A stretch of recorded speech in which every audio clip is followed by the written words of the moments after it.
وما أرسلناك إلا رحمة للعالمين. 135. Alhamdulillah kita masuk bab di 135. Bab husnul khuluq, bab berakhlak yang baik atau akhlak yang baik. Hadis nomor 270. An Abi Darda radhiyallahu an, dari Abi Darda radhiyallahu an, Nabi sallallahu alaihi wasallam, dan Nabi sallallahu alaihi wasallam qala, beliau bersabda, ma min syai'in fil mizani asqalu min husnil khuluq. Ya, enggak ada suatu apapun yang paling berat timbangannya melebihi akhlak yang baik di hari kiamat nanti. Ya. Fil mizan di sini maksudnya di timbangan tapi di hari kiamat nanti. Ya, artinya ada orang yang bawa amal ibadah banyak gitu kan, tapi ternyata timbangannya enteng gitu. Tapi ada orang yang mungkin ibadahnya itu biasa aja, wajib-wajibnya aja dia kerjakan, tapi akhlaknya sama manusia baik, dia nggak pernah mencela orang, dia nggak pernah menyakiti orang, dia suka membantu ringan tangan bukan suka mukul ya, tapi suka membantu, suka menolong gitu kan, peduli sama sesama, sama tetangga, ya punya peliharaan diopeni gitu kan, nggak kejam sama manusia gitu kan. Maka ketika ditimbang gitu kan, ternyata sama ahli ibadah timbangannya lebih berat dia daripada seorang ahli ibadah. Loh, berarti kalau gitu saya tak nggak sholat sunnah dan seterusnya. Ya itu lakukan gitu kan. Cuman seorang yang menjalankan ibadah ya itu tetap harus berakhlak yang baik. Makanya akhlak itu kalau kita mau pahami dengan baik, dengan benar, itu linear atau sinkron dengan keimanan nih. Orang tuh kalau imannya baik, pasti akhlaknya baik. Cerminannya siapa? Nabi Muhammad SAW. Makanya Aisyah radhiyallahu anha mengatakan khuluquhul Quran gitu. Akhlaknya adalah Al-Quran gitu. Ya. Raufum bil mu'minina. Nah, bahwasanya Nabi SAW itu maha pengasih, penyayang kepada orang-orang beriman gitu. Nah, dan masih banyak lagi. Artinya jangan sampai kemudian dipisah gitu. Pelajaran akhlak sama akidah. Gitu. Ini harus jadi satu gitu. Jadi satu dikumpulkan, dipraktekkan, diterapkan itu. Karena orang yang beriman, ngaku beriman, itu harus punya adab yang baik. Ya, ngaku nih santri, belajar agama, tapi kurang ajar sama orang tua, kurang ajar sama mertua. Ya, di rumah nggak punya adab gitu kan. Ya, maka ini nggak benar gitu kan. Karena setelah kita pelajari ini semua, ya kita harus melakukan, harus mempraktekkan. Ya, kalau gitu saya tak nggak usah belajar, karena kalau makin banyak tahu makin berat bebannya gitu. Ya salah. Orang yang nggak belajar, dia dosanya dua kali. Dosa karena dia nggak belajar, dan kemudian dia juga dosa karena dia nggak mau tahu.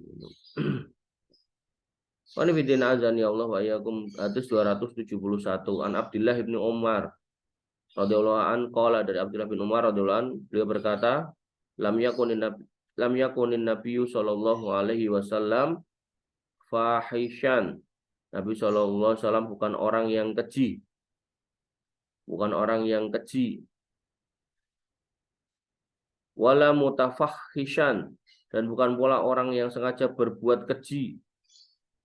Ya, keji di sini adalah perbuatan-perbuatan yang menyakiti orang lain, omongannya jelek, suka miso-miso gitu kan. Atau sikapnya membuat orang lain terluka, dititipin barang tapi malah dirusakin. Ya. Punya tetangga malah dicolong barangnya, itu bisa masuk kategori mungkar gitu. Punya tetangga diintip waktu mandi gitu. Wa kana yaqulu khiyarukum ahasinukum akhlaqon, dan beliau bersabda, sesungguhnya di antara kalian yang terbaik adalah orang yang terbaik akhlaknya. Ya. Dan Nabi SAW mengatakan orang terbaik khiyarukum ahsanukum akhlaqon, adalah yang paling baik akhlaknya. Ya. Jadi Nabi tidak memuji orang yang rajin tahajud, tidak memuji orang yang rajin puasa, ya. Tapi Nabi SAW memuji orang yang berakhlak baik. Artinya kalau kita sudah ada di posisi rajin puasa, rajin sholat tahajud, maka ayo kita berusaha untuk berakhlak yang baik, agar lengkap, sempurna kebaikan yang kita miliki, yang ada pada diri kita. Jangan sampai kita Mentang-mentang rajin tahajud terus omongannya nggak ngenakin ke orang. Ingat hadis sebelumnya tentang seorang wanita yang ditanyakan, dia rajin sholat malam kalau malam, dan kalau siang dia rajin puasa, tapi dia suka nyakitin tetangganya. Gimana ya Rasul? Nabi mengatakan, dia finnar, dia masuk neraka. Adapun orang yang kedua, dia cuma sholat sholat wajib saja dan puasa juga puasa wajib saja. Gimana ya Rasul? Maka dia di surga. Ya, karena kenapa? Karena asqalu fil mizan husnul khuluq. Yang paling berat timbangannya dalam mizan itu hari kiamat nanti yaitu akhlak yang baik. An Amr bin Syu'aib, dari Amr bin Syu'aib, an abihi, dari bapaknya, an jaddihi, dari mbahnya, annahu sami'a Nabi sallallahu alaihi wasallam yaqulu, bahwasanya dia mendengar Nabi sallallahu alaihi wasallam bersabda, ukhbirukum bi ahabbikum, maukah aku kabarkan kepada kalian tentang orang yang paling aku cintai, ilayya wa aqrabikum minni, dan yang paling dekat denganku nanti majlisan, dalam majelis yaumal kiamah, pada hari kiamat. Jadi akan ada orang yang paling dicintai dan paling dekat duduknya dengan Nabi SAW di hari kiamat. Fasakatal qaum, maka para sahabat pun terdiam. Fa'adaha marrataini aw salasan. Nabi SAW mengulang, mau nggak kamu tak kasih tahu orang yang paling dekat dan paling aku cintai nanti di hari kiamat? Para sahabat masih diam. Ulang lagi, mau nggak kamu tak kasih tahu tentang orang yang paling dekat duduknya denganku dan paling aku cintai nanti di hari kiamat? Baru para sahabat mengatakan, qalal qaum na'am. Ya Rasulullah, ya Rasulullah. Qala ahsanukum khuluqan, yaitu orang yang paling baik akhlaknya. Tuh. Jadi kalau kita mau dekat dengan Nabi SAW, kita jalankan sunnahnya, ya, dan termasuk sunnahnya yang paling besar yaitu mencontoh akhlak beliau Shallallahu Alaihi Wasallam, agar ya, kita nggak akan rebutan tempat duduk, tapi kita akan dipersilakan duduk di dekat Nabi SAW ketika kita berakhlak yang baik, omongannya nggak nyakitin. Makanya di hadis lain Nabi SAW mengatakan, al muslimu man salimal muslim min lisanihi wa yadihi. Seorang muslim itu adalah orang yang membuat orang lain selamat dari mulut dan tangannya. Mulutnya nggak nyakitin hati orang lain, tangannya nggak nyakitin fisik orang lain. Nah, ini orang muslim yang baik. Ya. Maka itulah yang harusnya kita kejar. Hadis 273. An Abi Hurairah, dari Abi Hurairah radhiyallahu an, anna Rasulullah sallallahu alaihi wasallam qala, bahwasanya Rasul sallallahu alaihi wasallam bersabda, innama buistu liutammima salihil akhlak. Sesungguhnya aku tidak lain diutus untuk menyempurnakan akhlak yang baik. Jadi akhlak itu ada dua, akhlak buruk sama akhlak baik. Nah, apa itu akhlak? Akhlak itu adalah sesuatu yang otomatis dikerjakan orang tanpa difikirkan, itu akhlak. Misal, orang bersin, begitu bersin dia langsung refleks, alhamdulillah, itu akhlaknya itu. Ada orang yang begitu bersin dia misuh gitu kan, nah, itu akhlaknya. Ada orang yang kemudian jatuh misalnya gitu, begitu jatuh dia innalillah, itu akhlaknya. Ada orang yang begitu jatuh misuh-misuh gitu kan, maka itulah akhlaknya. Nah, sehingga akhlak ini perlu dilatih. Ada orang yang kena musibah langsung istirja, minta kembali kepada Allah Subhanahu wa taala dengan mengatakan innalillahi wa inna ilaihi rajiun. Ada yang justru mencaci maki Allah Subhanahu wa taala. Ada yang langsung bersabar, berarti ini akhlaknya baik. Ada yang pilih ngamuk-ngamuk. Nah, ini juga akhlak, tapi akhlaknya jelek gitu. Ya. Ada orang yang kemudian lihat makanan nggak enak, dia diem aja, ngambil sedikit aja gitu. Tapi ada orang yang begitu lihat makanan nggak enak, dia maki-maki gitu kan. Yang masak dimaki-maki dan seterusnya gitu.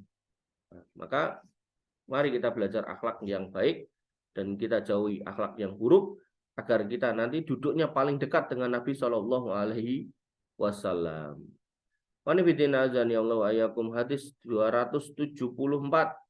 An Aisyah radhiyallahu anha, dari Aisyah radhiyallahu anha, annaha qalat, bahwasannya beliau pernah berkata, ma khuyyira Rasulullah sallallahu alaihi wasallam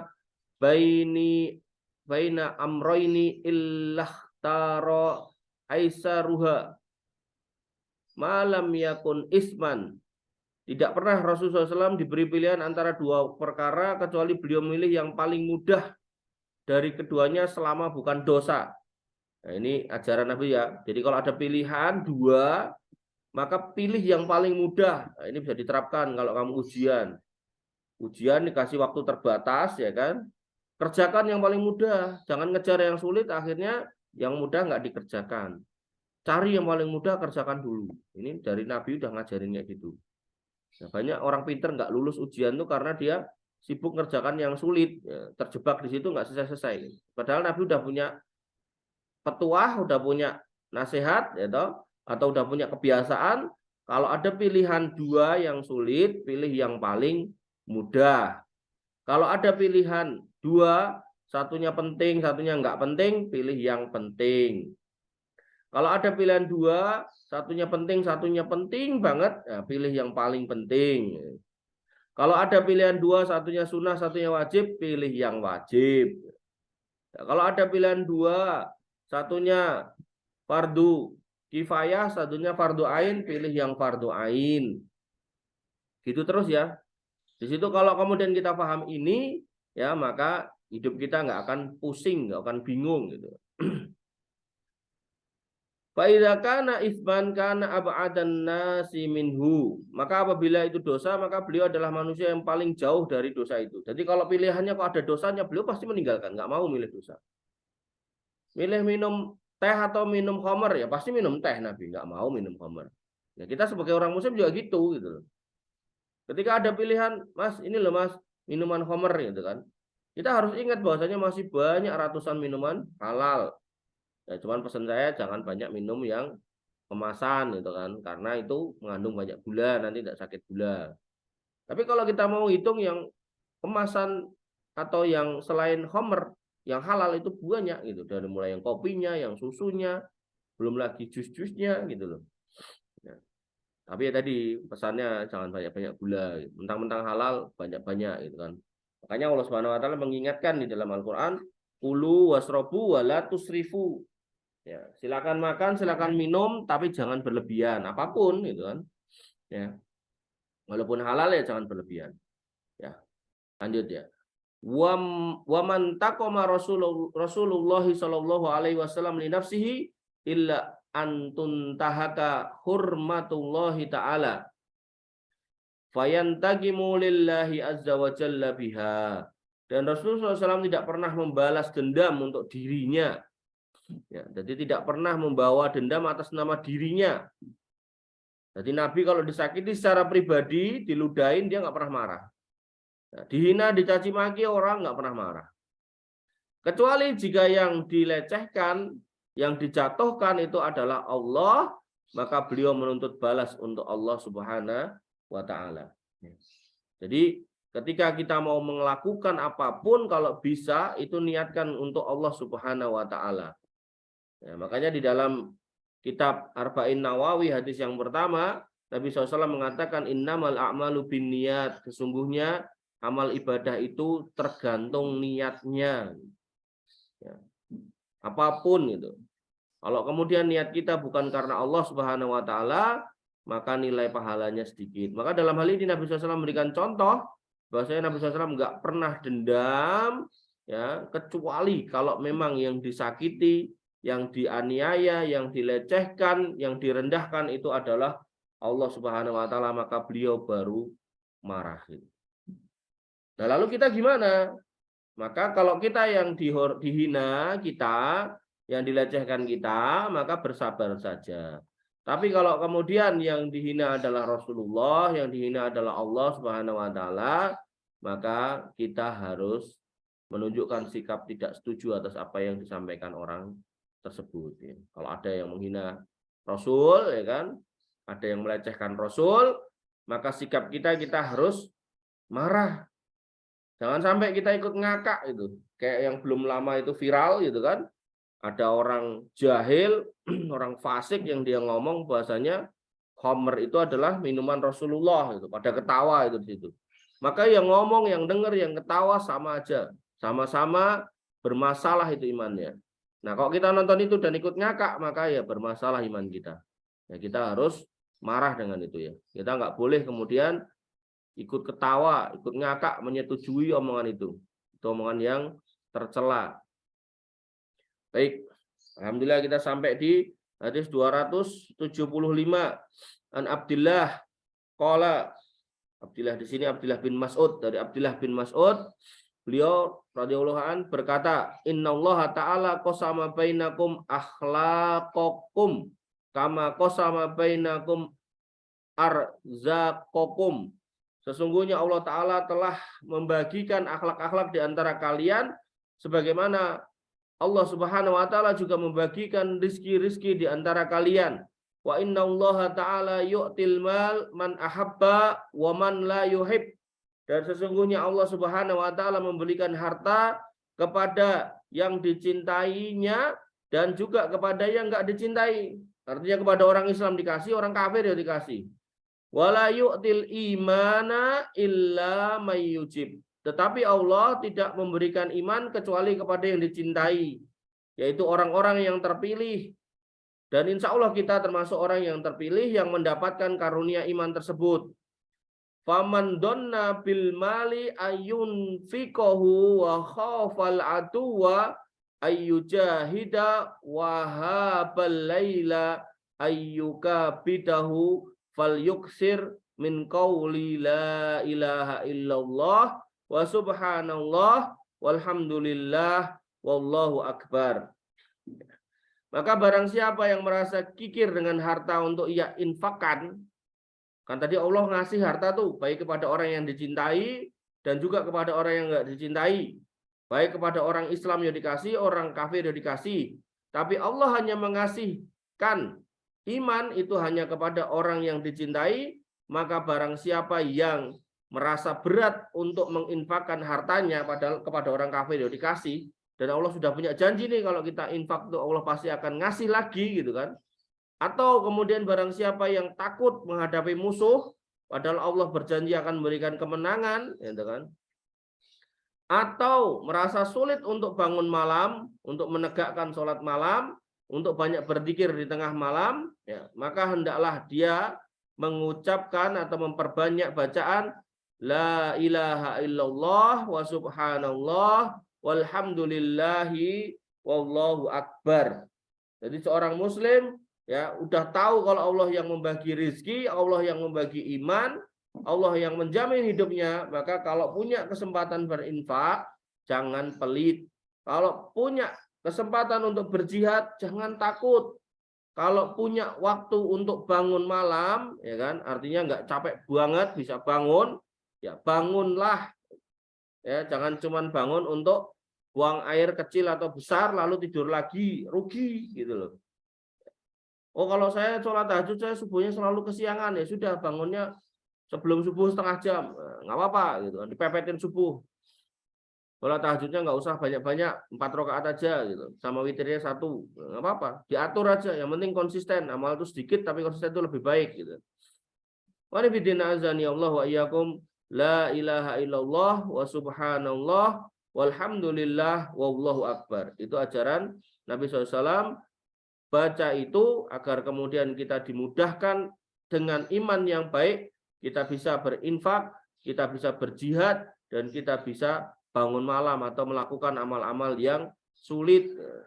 Nah, yang biasa susah baca Quran gitu kan, baca ini la ilaha illallah wa subhanallah walhamdulillah wallahu akbar, ya, agar dimudahkan untuk membaca Al-Quran. Demikian yang bisa kita sampaikan dan kita diskusikan. Kurang lebih mohon maaf. Assalamualaikum warahmatullahi wabarakatuh. Assalamualaikum warahmatullahi wabarakatuh.